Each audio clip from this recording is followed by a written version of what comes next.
호산나 찬양대의 아름다운 찬양을 하나님께서 기쁘게 받으신 줄 믿습니다. 오늘은 회개는 하나님의 마음을 갖는 것입니다 라는 제목으로 말씀을 전하고자 합니다. 할렐루야. 2022년도 소망의 한 해 주님과 함께 시작했는데요. 예배하는 모든 주백성들에게 하나님의 은혜와 평강이 충만하기를 간절히 바랍니다. 오늘은 지난주에 이어서 회개에 대하여 말씀을 전하고자 합니다. 지난주에는 집 나간 탕자에 대해서 말씀을 드렸죠. 집 나간 탕자는 아버지께로 돌아오는 것이 회개라고 말씀을 드렸는데, 오늘은 집 안에 있던 맏 아들의 이야기입니다. 맏 아들은 집 안에 있었지만 사실은 그 아버지와 마음이 멀어졌습니다. 회개는요, 하나님의 마음을 갖는 것입니다. 하나님의 마음이 무엇입니까? 하나님께서 나를 극진히 사랑하심을 깨닫는 데서부터 시작됩니다. 이 맏아들은요, 아버지를 섬겼지만 아버지가 얼마나 자신을 극진히 사랑하는지를 몰랐습니다. 아버지께서 나를 얼마나 극진히 사랑하는지를 깨달아 알고 그 사랑으로 하나님을 섬기며 순종하며 사는 것, 그것이 회개의 삶이라고 할 수가 있습니다. 오늘 본문의 말씀에 보면은 맏아들은 아버지를 떠나지는 않았습니다. 아버지와 함께 살았고 아버지를 섬겼습니다. 아버지를 섬겼는데요, 아버지를 섬기고 순종하였는데 지극히 형식적으로 아버지를 섬겼습니다. 왜 맏아들은 아버지를 형식적으로 섬기고 순종하였을까요? 아버지가 자신을 얼마나 극진히 사랑하는지를 알지를 못했습니다. 그래서 그 아들 마음에 사랑이 없었습니다. 그래서 형식적으로 아버지를 섬기고 아버지에게 순종하였던 것입니다. 그러던 어느 날 집 나갔던 둘째 아들이 돌아오게 되었습니다. 아버지는 그 아들을 맞이하고 잔치를 벌이게 되었습니다. 그것이 마음에 들지 않았습니다. 맏아들은 분노하였습니다. 왜 나에게는 염소 새끼 한 마리 잡아주지 않으면서 왜 둘째 아들에게는 송아지 잡아 잔치하냐고 분노하였습니다. 아버지는 아들에게 이렇게 말합니다. 너는 항상 나와 함께 있지 않느냐? 그것이 진짜 복이 아니냐? 그리고 내 모든 것 너의 것이 아니냐? 이렇게 사랑으로 맏아들에게 말씀하십니다. 아버지는요, 두 아들 모두 사랑했습니다. 그 방법은 달랐지만 두 아들을 지극히 사랑했습니다. 작은 아들이 집 나가서 돌아올 때 아버지는 맞이하고 끌어안고 입을 맞추고 잔치를 해주며 사랑을 표현했습니다. 그런데요, 맏아들에게도 지극히 사랑했습니다. 너와 나와 함께 있는 것이 진짜 좋은 것 아니냐? 내 소유 모든 것 너의 것이 아니냐? 라고 하며 아들에게 사랑을 표현한 것입니다. 이 아들이 회개를 했는지 안 했는지 성경에는 나오지 않고 있습니다. 그런데 이 맏아들이 해야 되는 것 한 가지가 있습니다. 그 아버지가 얼마나 지극히 자신을 사랑하는지를 깨달아 알아야 되는 것입니다. 그리고 그 가슴에 그 아버지의 사랑으로 하나님 아버지를 섬기며 순종하는 것, 그것이 회개의 열매입니다. 2022년도 회개의 열매를 주렁주렁 맺는 주의 백성들, 하나님 백성들 되시기를 간절히 바랍니다. 오늘 본문에서 우리에게 주시는 영적 메시지 몇 가지를 생각하며 은혜를 나누고자 합니다. 첫 번째로 맏아들은 섬김과 순종을 자기를 위한 도구로 삼았습니다. 29절에 보면 이렇게 나와 있습니다. 아버지께 대답하여 이르되 내가 여러 해 아버지를 섬겨 명을 어김이 없거늘 이라고 하였습니다. 아버지, 제가 여러 해 동안, 몇 년 동안 아버지를 섬겼고 그 명을 어긴 적이 없습니다. 이렇게 아버지에게 이야기했습니다. 아들이 왜 아버지에게 이렇게 얘기를 했을까요? 내가 오랜 동안 아버지를 섬겼고 아버지에게 순종했는데 아버지, 저에게는 왜 보상이 없습니까? 라고 아버지에게 항의하고 있는 것입니다. 왜 맏아들은 아버지에게 이렇게 항의하듯이 아버지에게 말했을까요? 아버지가 자신을 얼마나 극진히 사랑하는지를 몰랐습니다. 그 사랑을 몰랐기에 이 맏아들 가슴속에 아버지의 사랑이 없었습니다. 그래서 섬기기는 섬겼지만, 순종하기는 순종했지만, 모든 것이 형식적으로 했던 것입니다. 작은 아들과 아버지 사이에 장벽이 있었습니다. 작은 아들과 아버지 사이에 어떤 장벽이 있었습니까? 그것은 죄가 가로막고 있었습니다. 작은 아들은 아버지를 떠났습니다. 허랑방탕하게 살았습니다. 죄를 지었습니다. 그래서 아버지와 작은 아들 사이에 장벽이 있었습니다. 그런데 맏아들과 아버지 사이에도 장벽이 있었습니다. 함께 살면서도 장벽이 있었습니다. 어떤 장벽이 있었습니까? 아버지가 자신을 얼마나 극진히 사랑하는지를 몰랐고, 그래서 자신은 섬기고 순종하는 삶을 살았지만 형식적으로 섬기고 형식적으로 순종하였습니다. 그리고 그 섬김과 순종을 통하여 자신은 보상을 바라고 있는 것입니다. 여러분, 우리가 하나님 중심으로 신앙생활 한다면서도 우리는 얼마나 자기중심적으로 인생을 사는지 모릅니다. 하나님, 제가 이거 했으니까 하나님 저에게 당연히 이거 복 주셔야지요. 하나님, 제가 이거 했으니까 하나님 저에게 이런 복을 주셔야 되는 의무가 있는 것처럼 우리가 하나님을 대할 때가 얼마나 많은지 모릅니다. 마틴 루터가 쓴 대교리문답 이 책에 보면은 이런 이야기가 나옵니다. 10계명이 있죠. 10계명 중에 왜 1계명에 우상 숭배를 금지하고 있을까? 이런 얘기를 합니다. 왜 1계명에 우상 숭배를 금지하고 하나님만 섬기고 하나님만 사랑하라고 말씀하고 있을까? 그것은 1계명을 지키면 나머지 계명을 다 지킬 수 있고 1계명을 지키지 아니하면 나머지 계명을 다 지킬 수 없기 때문이라고 했습니다. 여러분, 우리가 거짓말하는 것, 남을 속이는 것, 도둑질하는 것, 우리가 다른 사람들을 사랑하지 않는 것, 그 모든 이유는 1계명을 지키지 않기 때문이라고 하는 것입니다. 1계명을 잘 지키면 나머지 계명을 다 지킬 수 있다는 것입니다. 하나님 사랑하고 하나님 경외하고 우상을 섬기지 않으면 나머지 계명을 다 지킬 수 있는데, 하나님 사랑보다 더 강렬한 것이 있습니다. 그것은 자기 사랑입니다. 이기심입니다. 자기 사랑 때문에, 그 우상 때문에 우리는 겉으로는 하나님 사랑한다고 말하면서도 자기 사랑으로 사는 것입니다. 그러므로 첫째 아들이나 둘째 아들이나 모습은 다르지만 자기 사랑으로 가득하였습니다. 회개란 자기 사랑에서 하나님 사랑으로 옮겨가는 것입니다. 하나님 제일주의로 사는 것입니다. 이런 이야기가 있습니다. 이것은 성경에 나오는 이야기는 아니고 저 서양에서 전해져 오는 이야기라고 합니다. 예수님께서 제자들을 부르셨습니다. 그리고 제자들에게 이렇게 말을 했습니다. 나를 위하여 돌 하나씩 들고 나를 따라오라고 하였습니다. 어떤 사람은 큰 돌을 들고 따라온 사람도 있었고, 어떤 사람은 작은 돌을 들고 예수님을 따른 사람도 있었습니다. 베드로는 생각을 하다가 공깃돌만한 작은 돌을 가지고 예수님을 따라갔습니다. 열심히 따라가는데요, 점심때가 되었습니다. 예수님께서 제자들에게 둘러앉게 하였습니다. 그리고 예수님께서 기도하시고 그 돌을 빵으로 만들어 주셨습니다. 제일 화가 난 사람이 베드로였습니다. 너무너무 화가 났습니다. 그리고 나서 점심을 먹고 나서 예수님께서 제자들에게 다시 말씀하였습니다. 너희는 나를 위하여 돌 하나씩 들고 나를 따라오라고 했습니다.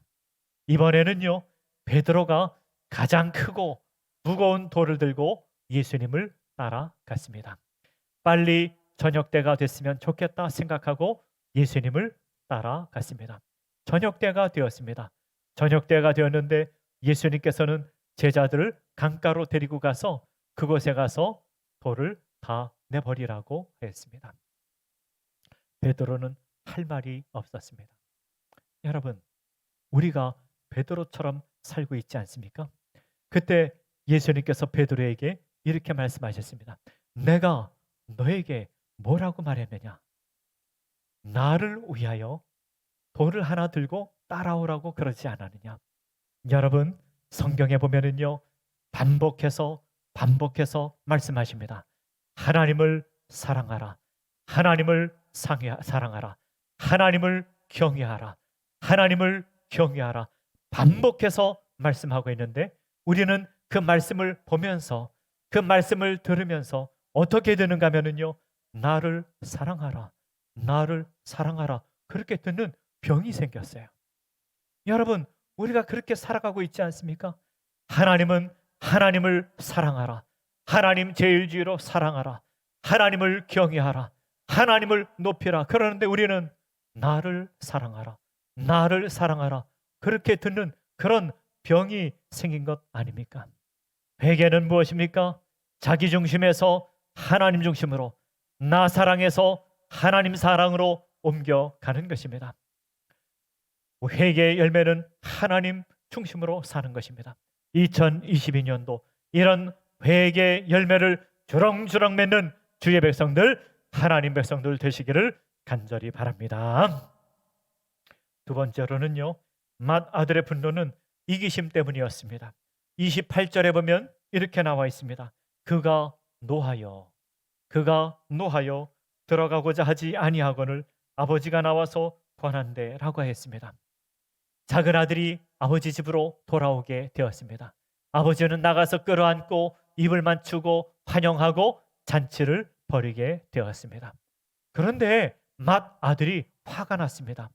아니, 잃어버린 동생이 찾아왔으면 나도 기쁘다. 그 잔치에 함께 참여해야 될 것 같은데 이 맏아들은 그러지 않았습니다.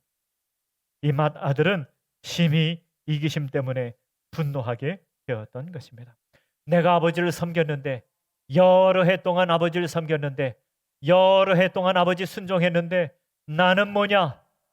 작은 아들 위해서 송아지를 잡고 잔치를 하면서 나에게는 주는 게 아무것도 없다고 생각했던 것입니다. 맏아들의 문제가 무엇입니까? 맏아들은 오랫동안 아버지를 섬기고 순종하였으나 그 모든 것이 형식적이었고 그 마음에 사랑이 없었고 자신에게 보상을 해주는 것이 아버지의 의무라고 생각했던 것입니다. 그는 정말로 아버지를 사랑하고 그리고 그 사랑 때문에 아버지 뜻에 순종한 것이 아니었다고 하는 것입니다. 두 형제에게 공통점이 있었습니다. 이 두 아들에게는 공통점이 있었는데 두 아들은 아버지를 향한 분개하는 마음이 있었습니다. 작은 아들은요, 아버지를 떠나고 허랑방탕하게 살면서 아버지에게 분개하였습니다. 맏아들은요, 아버지에게 분개하였습니다. 왜 동생에게만 잔치하고 나에게는 보상이 없느냐고 분노했습니다. 여러분, 우리도 그럴 때가 있습니다. 하나님, 아니 저 사람은요 예수님 잘 믿는 것 같지도 않은데 왜 저 사람에겐 저런 복을 주십니까? 아니 저 사람은 하나님 믿지 않는데 왜 저 사람은 잘 사는 것 같습니까? 나는 하나님 잘 섬기고 살아가는데 나에게는 왜 보상을 주지 않습니까? 그런 생각을 할 수 있다는 것입니다. 그래서 실족해서 주님을 떠나는 사람도 많이 있습니다. 어느 경영학 교수가 경영윤리를 가르치게 되었습니다. 경영윤리 강의를 하면서 정직함의 중요성에 대해서 이야기를 하게 되었습니다. 정직함이라고 하는 것은 경영윤리에 있어서 굉장히 중요한 것입니다. 두 가지 이유가 있습니다. 우리가 거짓말을 하고 속이게 되면은 나중에 탄로가 날 수가 있습니다. 나중에 탄로 나면은 경영에 심각한 손해를 볼 수가 있습니다. 정직하게 경영하는 것이 경영에 매우 도움이 되고 사업에 유익이 됩니다. 두 번째로 정직하게 회사를 경영하면 그 직장에 다니는 사람들도 마음에 자부심을 갖게 되고 사기가 고양되게 될 것입니다. 그러므로 정직하게 사는 것은 경영에 매우 도움이 된다고 강의하였습니다. 그런데 말이죠, 여러분들 생각해 보십시오. 여러분 살아가다 보면은요, 정직하게 살면은요, 우리가 손해 볼 때가 얼마나 많은지 모릅니다. 손해 볼 때도 많습니다. 그래도 정직하게 사는 사람은 어떤 사람입니까? 정직하게 살아서 내가 어떤 경제적인 유익을 보겠다고 하는 것이 아니라 이 정직하게 사는 것 자체의 그 가치를 귀하게 여기는 사람이 정직하게 살아갈 수 있다는 것입니다. 어느 한 농부가 있었습니다. 이 농부가 당근을 농사짓는 농부였습니다. 당근을 농사를 잘 지어가지고 왕에게 나갔습니다. 왕이시여, 제가 농사를 지은 당근을 가져왔습니다. 정말로 크고 좋은 당근입니다. 라고 왕에게 드렸습니다. 왕이시여, 제가 왕을 존경하고 사랑하니 제가 이 당근을 드립니다. 왕이 그 선물을 받고 크게 기뻐하였습니다. 그래서 그에게 상급을 주었습니다. 그 농부가 살고 있는 그 옆에 큰 땅을 선물로 주었습니다. 그 옆에 있던 신하가 그것을 보았습니다. 아, 왕에게 선물을 드리면은 또 왕이 상급을 주는구나. 나도 그렇게 해야 되겠다 생각하고 왕에게 찾아갔습니다. 이 사람은요, 키우던 말 중에 가장 좋은 말, 종말을 가지고 왕에게 나갔습니다. 왕에게 이렇게 말했습니다. 왕이시여, 이 말은 제가 키우던 말 중에 가장 귀한 말입니다. 가장 좋은 말입니다. 종말입니다. 왕에게 가지고 왔습니다. 왕이 그것을 받았습니다. 그런데 왕이 이 신하에게 상급을 주지 않는 거예요. 이상하다. 농부가 당근을 드렸을 때는 상급을 주더니 왜 내가 종말을 왕에게 드렸는데 왜 왕은 나에게 상급을 주지 않는가 생각했습니다. 왕은 신하를 불러서 이렇게 말했습니다. 농부는 나에게 당근을 주었고 자네는 자네 자신에게 말을 주었네 라고 대답을 했답니다.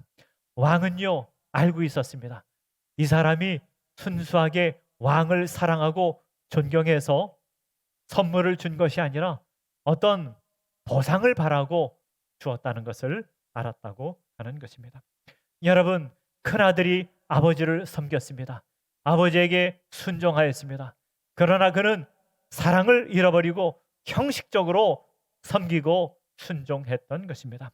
이 맏아들이 아버지를 섬긴 동기, 아버지에게 순종한 동기는 사랑으로 섬긴 것이 아니었습니다. 그 동기가 어떤 보상을 바라고 아버지를 섬겼던 것입니다. 이 맏아들이 회개해야 될 것이 있습니다. 이 맏아들이 회개해야 될 것은 많이 섬기고 많이 순종하는 것이 아니라 하나님의 사랑을 알고 사랑으로 주님을 섬기는 것입니다. 사랑으로 하나님 말씀에 순종하는 것입니다. 2022년도에는 이런 회개의 열매를 주렁주렁 맺는 주의 백성들, 하나님 백성들 되시기를 간절히 바랍니다. 세 번째로는요, 하나님은 우리를 지극히 사랑하십니다. 31절에 보면 이렇게 나와 있습니다. 아버지가 이르되 예 너는 항상 나와 함께 있으니 내 것이 다 내 것이로되 라고 하였습니다. 아버지는요, 두 아들을 똑같이 사랑했습니다. 지극히 사랑했습니다. 작은 아들을 사랑하기를 작은 아들이 돌아왔을 때 아버지는 가서 맞이하고 끌어안고 잔치를 베풀며 아들을 사랑하였습니다. 그런데 맏아들도 지극히 사랑했습니다. 그 표현 방법은 달랐습니다. 너는 항상 나와 함께 있으니 내 것이다 내 것이 아니냐라고 맏아들을 사랑하였습니다. 오늘 성경의 말씀 31절에 보면은요, 아버지가 아들에게 이렇게 말했습니다. 예라고 표현해요. 예. 그런데요, 원어 성경에 보면은 이렇게 나와 있습니다. 나의 아들아 이렇게 나와 있습니다. 나의 아들아. 영어 성경에도 보면은요, my son 이렇게 나와 있어요. 내 아들아, 내 아들아. 여러분, 이게 무슨 의미가 있습니까? 너는 나의 종이 아니다. 너는 나의 아들이다. 이렇게 얘기하고 있는 것입니다. 여러분, 아들과 종은 다릅니다. 어떻게 다릅니까? 종은요, 사랑하지 않고도 일할 수 있습니다. 종은요, 보상을 바라고 일하는 사람입니다. 아들은 어떤 사람입니까? 아들은 사랑하기 때문에 아버지와 함께 일하는 사람입니다. 아들은요, 보상을 바라지 않고 아버지를 사랑하기 때문에 일하는 사람이 아들입니다. 아버지는 아들에게 이렇게 말했습니다.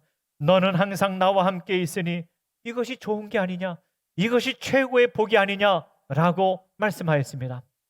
아마도 이 맏아들이 이 말을 알아들었는지 모르겠어요. 여러분, 이 맏아들이 아버지의 말씀을 알아들었을까요? 너는 항상 나와 함께 있지 않느냐, 그것이 제일 좋은 것 아니냐, 나와 함께 사는 것이 최고의 복이 아니냐. 아버지는 이렇게 말씀하였습니다. 말귀를 알아들었는지 모르겠습니다.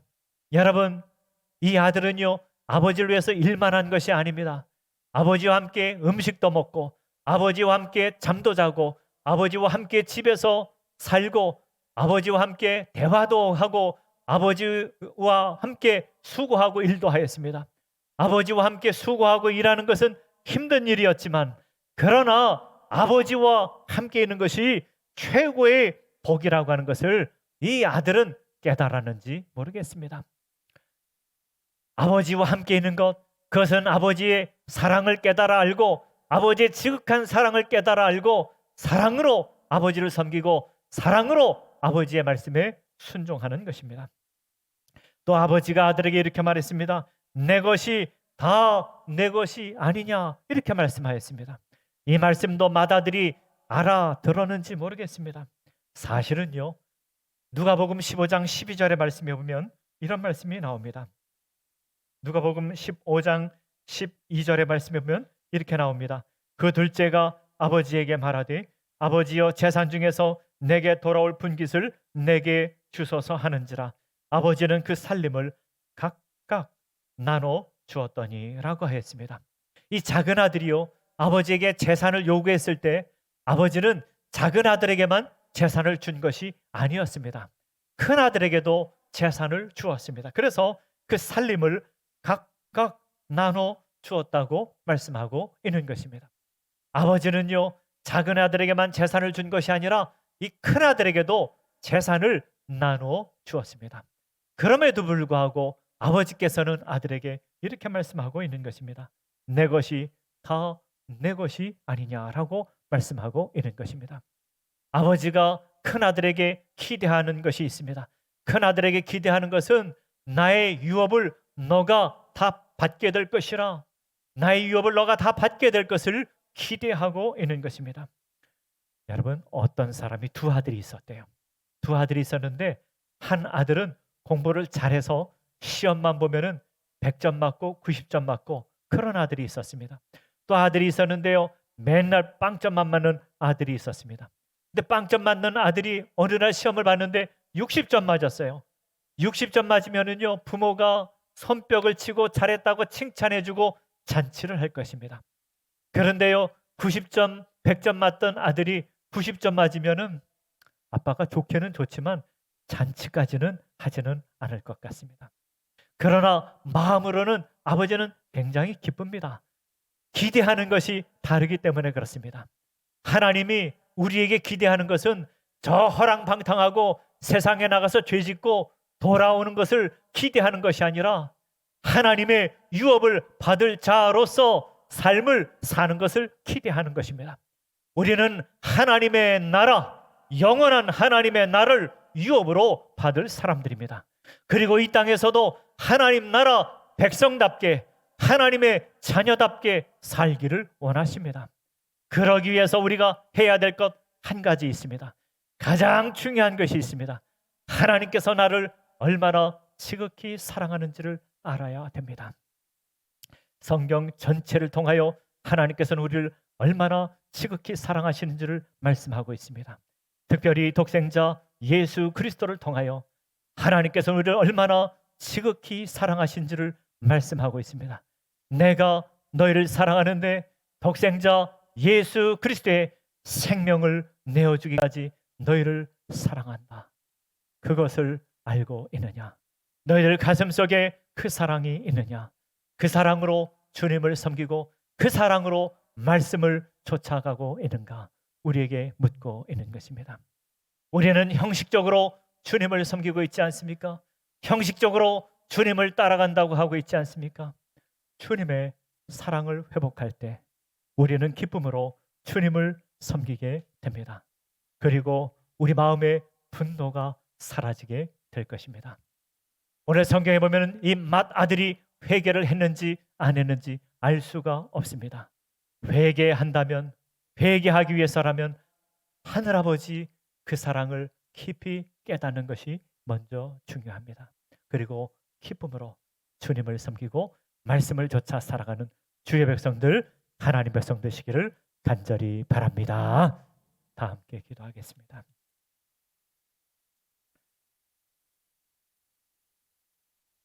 하나님 아버지, 우리가 주님을 오래 섬기고 주님을 사랑한다 하지만 형식적으로 섬기고 형식적으로 순종하고 살지 않았습니까?